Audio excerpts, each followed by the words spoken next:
인사하겠습니다. 사랑을 축복합니다. 사랑을 축복합니다. 축복합니다. 축복합니다.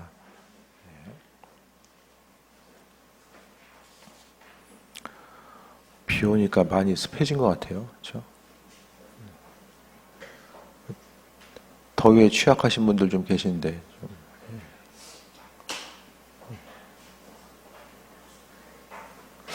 여기 선풍기가 하나 더 있어야 될 것 같죠? 없어도 돼요? 네. 오늘 누가복음 12장은 하나님의 말씀에 대해서 또 우리가 신앙의 여정 가운데 담대할 것을 말씀합니다. 담대한 것이 여러 가지 의미성이 있겠지만은 이 시대를 살아감에 있어서 하나님의 사람으로서 말씀대로 살아가려고 하면 여러 가지 부담스럽고 또 어려운 일이 생길 수밖에 없거든요. 그냥 시대의 흐름 따라서 또 그냥 적당히 맞춰가면 그 안에서의 부담과 어려움이나 담대할 것이 없지만은 하나님 말씀대로 살고자 했을 때에 어떤 삶에 있어서의 부담감과 어려움이 있을 수도 있고 그 안에서 그리스도 예수 주님 때문에 당하는 고난과 어려움이 있을 수도 있어요. 오늘 본문 가운데 주님은요, 담대하게 하나님 말씀에 대해서 선포하고 믿는 자로서의 복음의 정체성을, 신앙인의 정체성을 지키고 나아가는 부분을 또 말씀합니다. 오늘 12장은요, 예수님께서 예루살렘으로 가시는 여정 가운데서 제자들에게 제자로서의 삶이 무엇인지를 또 말씀하고 있어요. 제자는 이런 사람이 되어야 된다. 제자로서의 삶을 이렇게 살아가야 된다라는 사실을 제자들에게 또 강조하고 있습니다. 그러면서 12장 1절에 바리새인들의 누룩 곧 외식을 주의하라라고 합니다. 이스라엘의 바리새인들이 얼마나 됐을까요, 이 당시에? 6,000명 정도가 바리새인으로 보게 되거든요. 바리새인들은 신앙적인 열심을 가졌고요. 말씀대로 살아가려고 하고 또 말씀대로 하나님 뜻대로 삶을 살고자 했어요. 그런데 우리가 아는 것처럼 그 말씀대로 살고자 했을 때에 하나님을 기쁘시게 되기 위한 말씀 순종이 아니라 나 자신을 의로움을 나타내기 위한 말씀 순종이 되다 보니까 이제 순종함이 변질이 되고 또 한 가지는 또 말씀을 지킴으로 인하여서 이 변질이 돼 가는 거죠. 그러니까 다른 사람을 향해서 책망하는 거예요. 책망하고 불만족하고 불평하면서 나아가는 부분, 다시 말씀드리면 판단하면서 다른 사람들을 계속해서 판단하면서 이제 책망 가운데 나아가는 거. 교회 청소하는데 나는 4번 다 나왔어. 근데 땡땡 집사님은 한 번 나와. 그럼 어떻게 해야 돼요?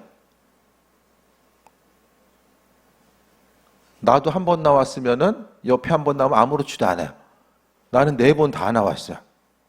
심지어는 화장실 청소까지 내가 다 했어. 그런데 와가지고 대충 다 해놨네? 그러니까 대충 쓰고 가. 그러면 이제 어떤 생각이 들까요? 김선미 목사님 청소 열심히 했어요. 근데 안 나와. 그럼 어떻게 해야 돼요? 마음 무슨 생각이 들어요? 아, 저분 힘드시구나. 내가 더 해야 되겠다는 생각을 가지면은 그건 그리스도 예수 주님의 마음이죠. 야, 지난번에 안 나오더니 또 안 나오는구나. 내가 이럴 줄 알았어. 이게 사람의 본성. 이제 바리새인도 나는 죽어라고 율법 지키고 있는데, 아니 율법과는 상관없는 삶을, 특히 같은 유대인인데 율법을 안 지키는 거예요. 네? 나는 지금 율법 지키려고 10에 2조하고 있는데 11조 하는지 아는지도 몰라. 근데 같은 유대인이고 같은 회당에 있어. 갑자기 또 어느 순간 보니까 성전에서도 얼굴 마주쳐. 그러면 이제 그 볼 때마다 열이 받는 거예요. 뭐 할수록? 말씀을 지키면 지키려고 할수록 뭐가 나타나요? 열받음이 올라와요. 그러니까 다른 사람들을 판단하는 거. 그러니까 이 외식하는 모습 자체가 판단하는데 겉으로 열받은 척 하면 안 되잖아요. 아유, 그러시냐고 그냥 다음 달에 하시면 되죠.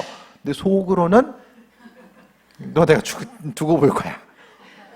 이게 외식하는 거예요, 그게. 교회 가운데서도 여름 받는데 아닌 척 해야 되잖아. 왜? 내 인격의 고상함이 흔들리면 안 돼. 저 사람 때문에 흔들리면 안 돼. 저도 순간적으로 애들 때문에 열받을 때가 있어요, 교회에서. 야, 내가 지금 나이가 몇 살인데 애들 저런다고 열이 받으면 안 되지. 내 목회자로서의 그 신앙의 경력과 고상함이 흔들리면 안 돼. 그러니까 그래 뭐 그럴 수 있지 뭐 이러고 넘어가는 거야. 오늘 본문 가운데 주님은 다 보고 계신 거예요. 그래서 바리새인들은 자기 자신의 의로움을 위해서 겉으로 드러나는 부분, 그걸 이제 계속해서 강조하게 되는 거죠. 그랬을 때 주님은 바리새인들의 누룩, 외식을 주의하라라고 말씀하고 있습니다. 제자의 삶은요, 위선을 조심해야 돼요. 위선을 조심해야 됩니다. 항상 사람은 보여지는 것을 가지고 판단하게 됩니다. 그 영상이나 뭐 TV나 몇천 명 보이는 교회 목사님들은 보면 왠지 설교를 잘하는 것 같아. 다 설교 잘하는 것 같아. 그렇지 않아요? 뭔가 비춰지는 게 있으면 되게 잘하는 것 같아. 똑같은 설교를 누가 하느냐가 따라서 달라 보이는 이런 부분들. 그러니까 중요한 것은 사람은 겉으로 보여지는 것에 아주 연약함이 있어요. 그 본질적인 것들에 대해서 이제 구분하는 것을 힘들어하는 거죠. 근데 사람이 어느 정도 위치에 가 있으면 자기 자신이, 사람이 완벽할 수는 없잖아요. 완벽할 수 없기 때문에 어느 정도 이제 스스로 포장하고 싶은 마음이 들 수도 있어요. 연약한 본성 때문에.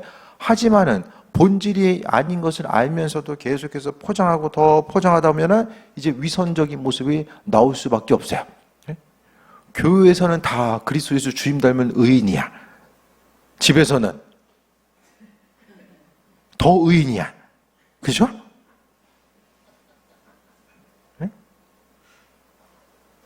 그렇잖아요. 집에서의 집사님, 권사님의 모습이 교회에서 집사님, 권사님의 모습이고 일터에서도 그렇잖아요. 그게 아니면 애들이 신앙의 정체성에 혼란이 와. 아, 누구지? 우리 권사님 누구지? 너무 다른 거예요. 교회에서의 얼굴 표정과 집에서의 표정이 너무 다른, 딴 사람이에요, 딴 사람. 그럼 어떻게 되죠? 이 바리새인 되는 거예요. 위선을 조심해라. 제자들을 향해서. 항상 한결같이. 안 할 거면 한결같이 안 하고 하려면 한결같이 열심히 해야 돼. 주변에서 가장 힘든 사람은 이랬다 저랬다 하는 사람이에요. 기준이 없어. 기준이. 어느 순간 이거 하면 좋아했다가 어느 순간 이거 하면 그것 때문에 또 열받아. 그럼 기준이 없잖아요. 그러니까 사람이 신앙인도 마찬가지고요. 제자들의 삶은 위선을 조심해라. 바리새인들 보면서 위선을 조심해라라고 이야기합니다. 감추인 것이 드러나지 않을 것이 없고 숨긴 것이 알려지지 않을 것이 없나니라고 말씀합니다. 모든 것들이 다 드러난다는 거예요. 사람이 감추려고 해도 다 드러나고요. 목회자는 목회자로서의 삶을 온전히 또 살아가야 되고 하나님 보시기에 사판자로서의 삶을 살아가야 되잖아요. 물론 목회라는 것이 이제 하나의 직업군으로 들어갈 수도 있지만 하나님 허락하신 소명 의식 없이 직업군으로만 판단하면 어떻게 됩니까? 직업만 생각하면 9시에 출근해가지고 6시에 퇴근해야 되잖아요. 직업으로 생각하면 그런 부분들. 그러니까 소명이 있기 때문에 소명을 가지고 나아가야 되는 것처럼 우리의 삶의 여정 가운데서도 이 땅에서 행했던 모든 것들이 다 드러나는 거. 잘 몰라요, 지금은. 억울할 때 있고, 이와 같은 것도 내가 왜 혼자 감당해야 되는가? 또 마음에 또 할 말 못하고 또 참고 인내하고 견뎌야 되는 수많은 것들이 예수님 때문에 있을 수 있잖아요. 그런 부분에 대해서 하나님이 감추인 것이 다 드러난대요. 외식하는 부분도 다 언젠가는 드러날 때가 있고 주를 위해서 수고하고 헌신하며 또 인내했던 부분들도 언젠가는 다 그런 부분들이 드러날 때가 있다는 사실을 말씀하고 있습니다. 그래서 주님의 제자로서의 삶을 살고자 했을 때에 하나님 보시기 합한 자로서의 삶을 살고자 했을 때에 그 외적인 것, 위선적인 것에 대해서 조심하는 것. 그 셀 리더로서 이제 성경 읽는 것도 마찬가지잖아요. 기쁨으로 성경 읽어야 되는데 다른 사람한테 그것도 물어보는데 나는 요만큼 읽고 이제 다른 사람한테 이제 많이 읽었냐고 막 격려하면서 이런 부분들도 좀 마음에 어려움이 생길 수 있고 나는 전도 안 하는데 옆 사람한테 전도하라고 하면서 나는 전도하는 척하면서 이런 부분이 우리가 신앙생활하면서 이게 보여지는 거 외식하는 부분들이 얼마나 알게 모르게 많이 있어요. 근데 제자로서의 삶은 그거 하지 말라는 거예요. 하나님 마음의 중심을 보시고 마음의 동기가 어떤가. 하나님은 어떤 일을 하는데 말하고 생각하는 데 있어서 그 동기가 어떠한가에 대해서 분명히 보시는 거예요. 나는 옳은 것을 이야기하는 것 같아요. 근데 말하는 동기 자체가 어떠한지에 대해서 하나님 보고 계신다라는데 위선적인 것에 대해서 항상 조심해야 되는 거. 그 내 마음에 위선이 있으면 주께 쓰임 받지 못해요. 아무리 열심히 있어도 그 위선적인 열심은 주께 쓰임 받지 못하고 오히려 누군가에게 그리스도의 영광을 가릴 수밖에 없습니다. 그래서 바리새인들 처음에 시작은 아주 좋았어요. 우리가 이 세속화된 이 세상 가운데서 하나님의 말씀을 붙들고 말씀대로 살아가고 말씀으로써 유대인의 그 정체성을 지키며 나아가자. 동기는 좋았어요. 아주 좋았어요. 그런데 동기 자체가 점점 더 이제 서로 이제 경제 의식이 생길 수도 있고 그러면서 무엇보다도 스스로 율법을 행함을 통해서 나 자신의 의로움을 드러내고자 했어요. 율법을 지킴이 하나님의 백성으로서 그분께 영광 돌림이 아닌 그것을 통해서 내 의로움을 드러내고자 한 것. 신앙의 여정 가운데서 내가 이것을 더 했기 때문에 나는 온전한 신앙인이고 신실한 신앙인이야. 안 하는 사람도 있는데 난 그래도 이 정도는 하고 있어. 그렇기 때문에 나는 온전한 신앙인이야라고 생각하는 것 자체가 정말 그 위선적인 모습일 수밖에 없고 또 한 가지는 그거보다 더 문제가 다른 사람 판단하는 거예요. 판단하는 거. 주님이 우리 인생을 위해서 날마다 판단했으면 우리 인생이 어떻게 될까? 아버지는 사랑으로 용서하시고 함께 하시는데 우리가 그 스스로의 이 자아가 높아져서 다른 사람을 향해서는 아주 높은 잣대를 들이대고 우리에게서는 아주 너그러운 잣대를 들이대요. 어떤 것을 행하고자 했을 때 못하면 다 이유가 있잖아요. 예배 빠지면 다 이유가 있잖아요. 청소 못하면 다 이유가 있잖아요. 청소한다 뭐라고 하는 건 아니에요. 그냥 이렇게 좀 뜨끔한 표정들을 많이 보이셔가지고 다른 사람을 향해서 어떤 시선을 가지고 바라보느냐, 다른 사람 누군가를 향해서 어떤 내가 하기 때문에 하지 않는 사람들이 눈에 들어온다고 한다면 하지 말아야 돼요. 거기서 멈춰야 돼요. 그것 자체가 내가 무엇을 하면 할수록 그것 자체는 하나님의 영광을 오히려 가리기 때문입니다. 두 번째는 하나님을 경외하고 신뢰하는 제자의 삶이 나와요. 4절 볼까요? 내가 내 친구 너에게 말하노니 몸을 죽이고 후에는 능히 더 못하는 자들을 두려워하지 말라. 마땅히 두려워할 자를 내가 너에게 보이리니 곧 죽은 후에 또한 지옥에 던져놓는 권세 있는 그를 두려워하라. 내가 참으로 너에게 이르노니 그를 두려워하라 라고 말씀합니다. 예수님이 우리를 누구라고 불러주셨어요? 4절에? 친구라고 불러주셨어요. 창조주 하나님이 피조물 된 우리를 친구로 불러주셨어요. 그만큼 가까운 사이로서 불러주신 거죠. 그래서 세상 가운데서요, 사람보다 하나님을 두려워하라고 이야기합니다. 진정한 자유는 사람을 두려워하지 않는 데서부터 출발해요. 사람 두려워하는 것. 사람 두려워하는 건 뭘 이야기합니까?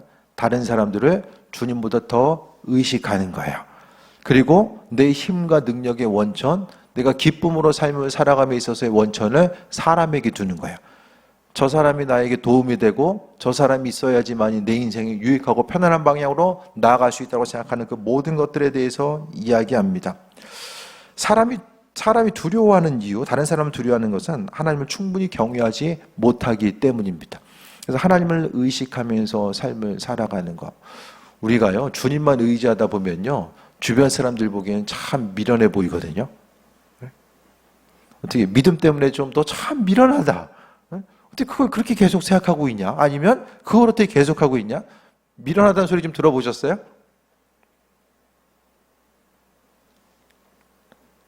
최근에 좀 이렇게 안타까운 시선들 좀 느껴보신 분? 우리의 인격은 날마다 세상 가운데 고상하게 비춰져야 되고 나는 어디서 무엇을 하든지 간에 내 인생은 합리적인 그 사고와 생각을 가지고 있는 사람이라는 것이 세상 가운데 흔들림 없이 비춰져야 돼요. 그렇죠? 다 그렇잖아요.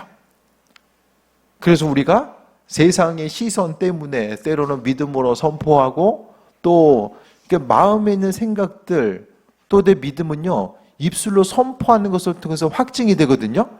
근데 이 말하면 이거 안 되면 이거 너무 창피한 거 아니야? 이 말하는 것을 통해서 기도하고 하나님께서 그 기도의 제목들을 응답하신다라는 것이 또 그 사랑으로서 그분의 인도하심과 예비하심을 비춰주신다는 것이 신앙에 있어서의 기본적인 원리입니다. 그렇죠? 사람이 생각할 수 있고 기대할 수 있는 거, 이성적이고 합리적인 것들만 우리 눈앞에 펼쳐진다고 한다면 그건 신앙 모임이 아니라 그냥 친목 모임인 거죠. 교회가 그리스도 예수의 이름으로 신앙 공동체 가운데서 얼마든지 일어날 수 있고 선포할 수 있고 기대할 수 있는 일들을 이제는 신앙인들이 더 이상 그 선포를 하지 않고 세상의 시선 자체, 오히려 믿음을 갖고 있다는 것이 내 인생에 있어서의 기쁨과 소망함, 무슨 도 닦는 것처럼 내 인생에 더욱더 고상함과 이 세상에서 필요한 사람이라는 사실을 강조하기 위해서 내가 신앙생활을 하는 것처럼 비춰지는 것. 네? 그냥 신앙생활이 저기 백화점 문화센터의 붓글씨나 무슨 그림 강좌 그런 것에 참여하는 것처럼. 네? 믿음 생활은요, 주변 사람들 보기 어떠하든지 간에 내가 하나님의 영광을 나타내야 되고 또 믿음으로써 선포하면서 삶을 살아간다는 것은 주님께서 하실 것에 대한 기대함과 소망감을 가지고 삶을 살아가는 것을 말씀하고 있습니다. 그래서 기도한다는 것은 주님의 응답을 이야기하는 것이고 기도를 통해서 하나님이 하나님의 방법대로 일하신다는 것을 경험하는 것이 이상한 것이 아니라 삶에 있어서의 자연스러운 부분이 되는 거죠. 그래서 아까도 잠깐 얘기했었는데 기도 응답되면 얼마나 놀라요. 기도가 응답이 돼. 얼마나 놀라워요. 네? 안 놀라세요? 기도 응답되면?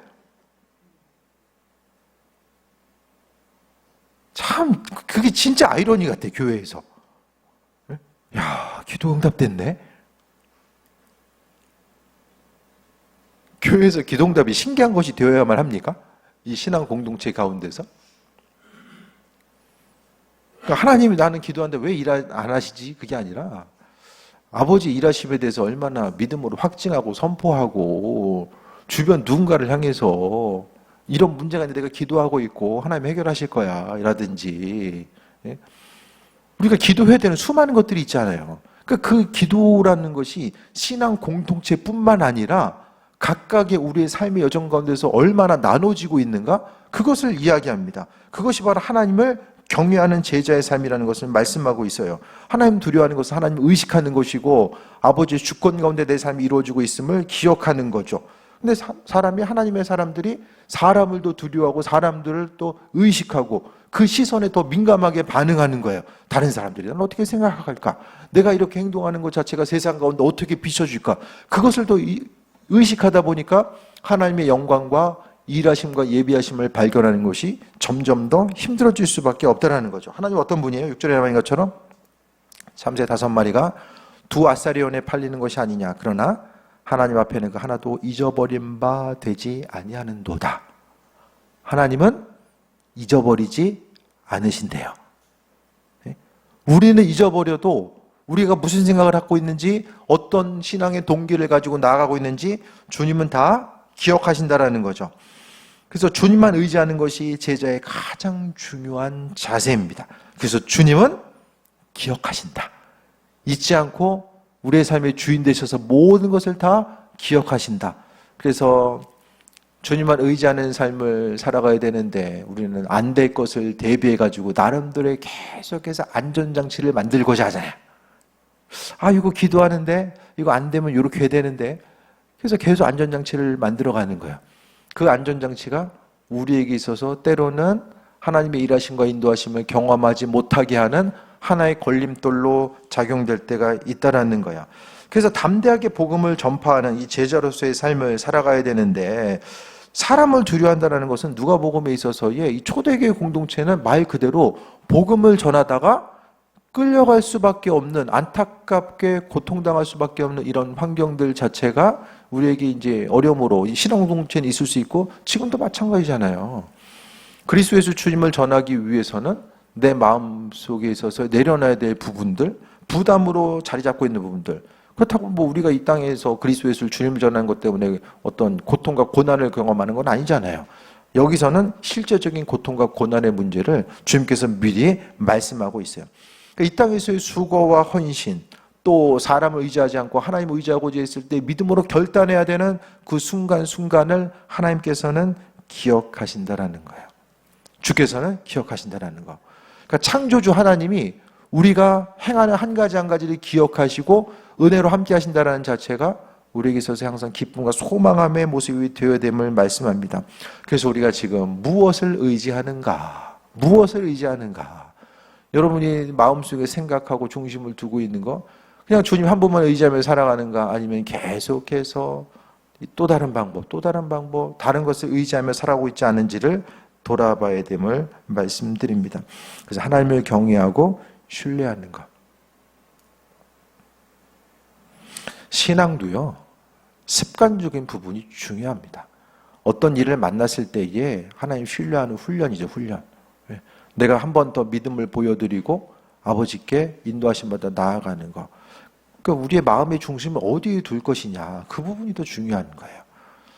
주를 신뢰하고 내 마음의 중심을 하나님의 일하심 가운데 더 조금이라도 더 쏟고자 했을 때에 하나님께서 주인 되셔서 일하심을 경험하게 됩니다. 그 다음에 이제 그리스도를 시인하는 제자의 삶을 또 말씀합니다. 우리 7절 한 구절 더 볼까요? 너에게 심지어 머리털까지도 다 세신 바 되었나니 두려워하지 말라. 너희는 많은 참새보다 더 귀하니라 라고 말씀합니다. 우리 머리털까지라도 세신다고 말씀하고 있는데 그럼 우리가 걱정해야 됩니까? 삶의 문제 가운데 나보다도 더 우리의 삶을 잘 알고 계시는 주님, 그분의 장중 안에 우리가 살고 있고 은혜 가운데 살고 있는데 눈에 보이지 않는다고 해서 없는 게 아니잖아요. 눈에 안 보인다고 해서 실제가 없는 것이 아니잖아요. 그러니까 예수님은요, 하나님의 세밀하심과 보호하심과 기억하심 자체를 사람의 머리털까지도 세심 받으신다라고 하신 그분의 섭리로서 우리에게 한 가지 한 가지를 말씀해 주고 있어요. 그분께서 우리 한 사람 한 사람을 기억하시고 은혜로 역사하시는 것, 조금 더 빨리 또 쓰임 받을 수 있고 좀 늦게 쓰임 받을 수 있고, 우리 하나님의 일하심 자체가 무엇인지를 몰라요. 예수님이 그 십자가에 달리실 때 어머니를 누구에게 부탁하죠? 누구에게 부탁했어요?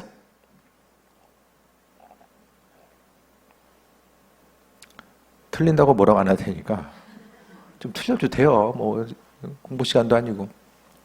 요한에게 부탁하잖아요. 요한에게 부탁해요. 예수님의 형제도 있었는데 왜 요한에게 부탁했을까? 그거 잘 모르죠.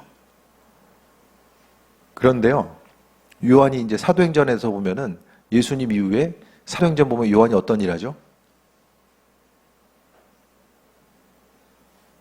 기록이 거의 없어요.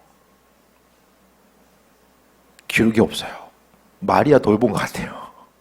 보니까. 다른 제자들은 나가서 쓰임받고 크나큰 일들을 행하면서 감당하고 있을 때에 요한 행적 자체가 사도행전에 거의 나오지 않아요. 그럼 나중에 어떻게 돼요? 반모섬에서 계시록 쓰잖아요. 나중에 보게 되면.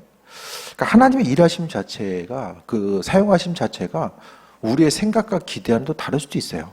하지만 하나님은 우리 각 사람에게 사명을 맡겨주시고 또 우리 한 사람 한 사람의 성향과 생각과 이 모든 것을 알고 계시는 거죠.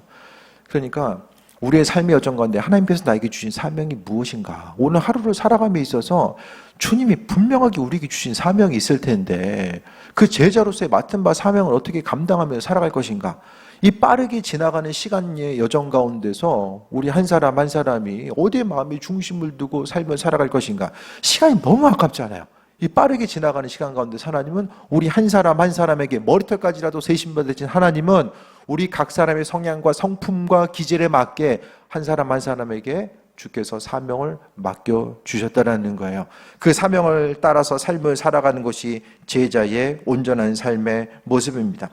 그 다음에 그리스도를 시인하는 것이 또 제자의 모습이 되어야 되는데 8절부터 9절 말씀 보면 내가 또한 너에게 말하노니 누구든지 사람 앞에서 나를 시인하면 인자도 하나님의 사자들 앞에서 그를 시인할 것이요. 구절 같이 읽을까요? 사람 앞에서 나를 부인하는 자는 하나님의 사자들 앞에서 부인함을 당하리라 라는 말씀합니다. 공개적인 신앙 고백. 그러니까 4절, 5절을 통해서도 보게 되면 스스로 신앙인인 것과 하나님의 영광이 삶을 통해서 드러나야 되는 거예요.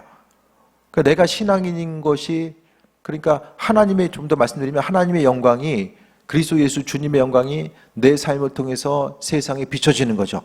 그러니까 내가 신앙인인데 어디 가서 그냥 교회 안 다닌 척하고 그냥 전도의 전자도 얘기 안 끝내고 단순히 그 처음만 이야기하는 것이 아니라 하나님이 살아계시잖아요. 그 살아계심이 세상 가운데 초자연적인 방법으로도 나타나지만 그 살아계심 자체가 이 땅을 살고 있는 이곳에서 우리 함께 모여서 예배하는 우리 한 사람 한 사람의 삶을 통해서 사람을 두려워하는 것이 아니라 하나님의 영광이 나타나야 되고, 또 오늘 본문 가운데서 부인한다라는 것이 무엇일까? 부인한다라는 것은 내 안에 믿음만 가지고 있는 것이 아니라 그리스도 예수 주님의 영광이 내 삶을 통해서 드러나는 것, 드러나지 않는 것 자체가 부인하는 거예요.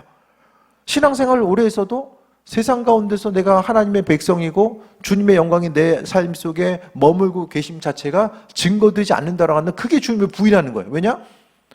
씨앗을 계속해서 심어주시는데 그 심은 씨앗이 계속해서 죽어요. 자라지 못하고 계속해서 죽는 거예요. 아무리 말씀을 받아도 그 말씀이 내 하루의 삶을 변화시킬 수 있는 전혀 그 근거나 영양분이 되지 못한 상태를 이야기합니다. 그래서 무엇보다도 예수님은 제자로서의 삶을 살아가면서 있어서 내면적인 믿음만으로는 충분하지 않다. 삶을 통해서 그리스도 예수 주님이 증거되어야 된다라고 말씀하고 있어요. 그래서 내 안에 있는 그리스도가 나를 통해 드러내고 말이 아니라 삶을 통해서 증거되고 드러나야 돼요. 신앙인으로서 가장 먼저 돌아봐야 될 것은 얼굴 표정부터 좀 바뀌어서 표정부터 좀 드러나고, 뭐 다른 거 안 하더라도 얼굴 표정에 내 안에 있는 그 그리스도 예수 주님으로 인해서의 그 온전한 기쁨의 모습, 그것부터 좀 우리가 시작했으면 좋겠어요. 주님으로 인해서 기쁨과 소망을 가지고 나아가는 것. 그래서 믿음은 반드시 삶의 고백으로 나타나야 되고, 여기서 더 나아가서 예수님이 자랑인가, 내 삶의 자랑이 예수님인가, 그것을 이야기하는 거예요. 자랑거리 뭐 있으세요?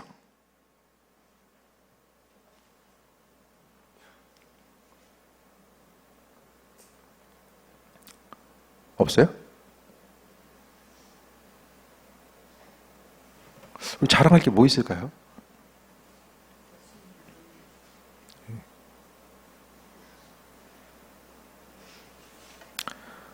목회자는 교회가 커야지 좀 할 말이 있고, 그렇잖아요? 세상적으로 비춰진 그렇잖아요. 여러분 자랑이 뭐가 자랑이십니까? 자랑할 게 없으세요?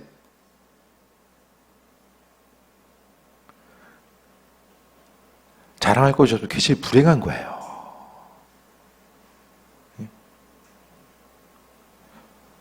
예수님이 우리의 자랑이 되어야 되는데 정말 예수님이 자랑 되십니까? 여러분 인생 가운데? 이건 신앙의 근본적인 질문이에요. 신앙의 목적과 동기 자체가 어떠한지가 내 인생의 자랑과 연결되거든요. 예수님의 자랑이 아닌 사람은 세상 다른 조건을 통해서 자랑을 가지려고 합니다. 보여지는 거. 그래서 보여지는 걸 통해서 다 평가받잖아요. 여러분도 여러분의 삶을 통해서 가진 소유를 통해서 할 수 있는 능력을 통해서 다 평가받잖아요. 그러니까 세상 시선이 더 중요하기 때문에 예수님은 내 자랑이 아니라 내가 세상적인 자랑거리를 소유하기 위해서 꼭 필요한 수단으로서 전락해 버리는 거죠.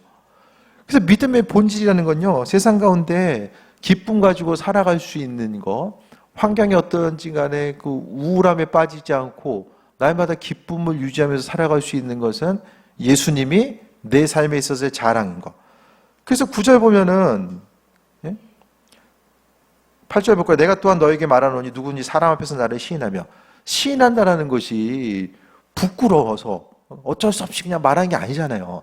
시인한다라는 것은 예수님이 그의 삶의 여정 가운데 자랑이기 때문에 사람들에게 시인하는 것이고, 내 안에 예수님이 생명이기 때문에 복음을 전하기 위해서 시인하는 것이고, 또 하나님의 사자들 앞에서 그를 시인할 것이요. 사람 앞에서 나를 부인하면 하나님의 사자들 앞에서 부인당한다. 그래서 우리가 그 신앙의 근본적인 물음이 여기 있어요. 예수님이 내 인생의 자랑인가? 그럼 믿음의 출발점, 기쁨의 이유와 목적, 감사해야 될 것도 다 다르게 나타나거든요. 이전 것이 아니라 정말 내 인생의 자랑이며.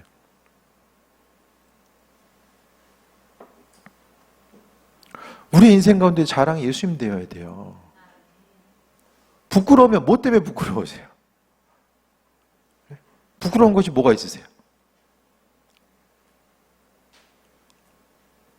예수님이 자랑인 사람은요, 부끄러울 게 없어요. 물론 죄져서 부끄러울 수는 있지만은 가진 소유나 환경 때문에 부끄러워하지 않는다니까요. 그래서 만약에 머리로는 아는데 내 신앙의 본질이 예수님의 유일한, 그분이 내 인생의 유일한 자랑거리가 아니라고 한다면, 그분이 내 인생의 유일한 자랑거리가 되기 위해서 마음의 중심을 쏟아야 되고, 내 신앙의 본질, 신앙의 자아가 주님과는 상관없는 것으로 어디서부터 이게 왜곡되어 있는지를 돌아봐야 됩니다. 예수님께서 내 인생 가운데 주인 되셔서 영원한 생명으로 함께 하시고 아버지께서 우리에게 주실 것들은 다 주셨는데, 그 영혼 구원에 대한 소중함에 대한 가치 자체가 무엇인지를 모르고 믿지 않은 사람들이 추구하는 세상 영광만 위해서 나아가다 보면 어떻습니까? 예수님 내게 있어서의 부끄러움이요. 왜? 그분께서 허락하신 은혜 자체가 무엇인지 깨달아 알지 못하는 사람들은 부끄러움이 될 수밖에 없어요. 여기서 보면 하나님의 사자들 앞에서 부인당하리라는 것은 나중에 이제 주님 앞에 갔을 때에 주님이 우리를 부끄러워한다고 생각해 보세요. 우리는 날마다 주님 보시기에 사랑받고 존귀한 하나님의 백성이고 자녀로서의 삶을 살았다고 생각하는데, 아버지 앞에 갔을 때에 주님이 우리를 부끄러워한다며, 부끄러워할 수 있다는 가정 자체를 오늘 본문에 이야기하잖아요. 예수님이 우리 인생 가운데 유일한 자랑이 된 사람은 주님도 그것 때문에 우리 한 사람 한 사람을 자랑스럽게 여기실 거예요. 근데 예수님이 자랑이 안 된 사람은 날마다 불행해요. 이것 때문에 불행하고 저것 때문에 불행하고 힘든 이유가 너무 많아요.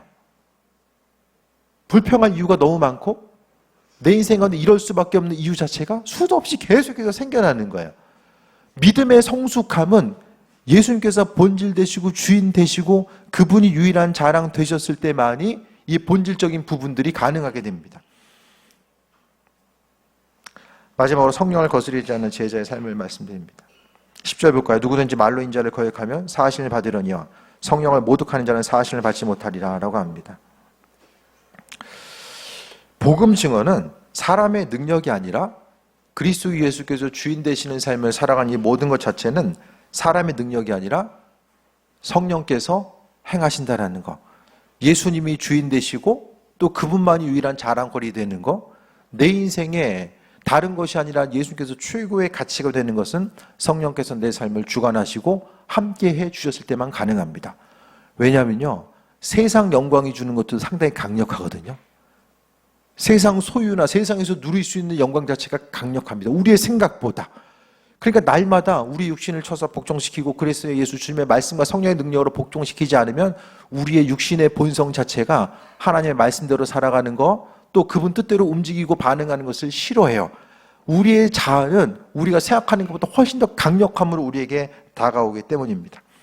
고난의 때에 주님을 더 기억하고 주님의 음성에 귀를 기울여야 됨을 오늘 11절, 12절은 또한 우리에게 말씀해 주고 있습니다.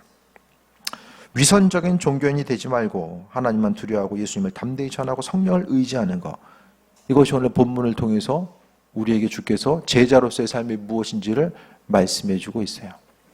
세상 영광은요, 사라질 때가 있어요. 아무리 보기 좋고요, 화려한 것들이 있어도요, 다 세상 영광은 사라집니다. 삶의 여정 가운데 지금 계속해서 우리에게 묻고 있는 거예요. 너 자랑거리가 뭐냐? 뭐가 우리의 자랑거리인가? 좀 더 인생을 폼나게 살고 자녀들도 잘 되고 부족함 없이. 예? 신앙인으로 살면서 고난당하면은 이상한 거죠. 신앙생활 왠지 잘못하고 있는 것 같고 문제투성이의 삶을 살고 있는 것 같이 느껴지는 거. 별다른 문제 없이 인생의 평안함 가운데 나가고 있으면 내 기도 하나님께서 들으시고 응답하시고 나를 날마다 쉴 만한 물가, 하나님의 이끄심 자체가 성령 본질을 통해 봤을 때에 믿음의 본질이 무엇이고 그 뜻대로 삶을 살아가는 것이 무엇인지에 대해서 오늘 본문 말씀을 통해서 다시 한번 비춰볼 수 있게 되길 바랍니다.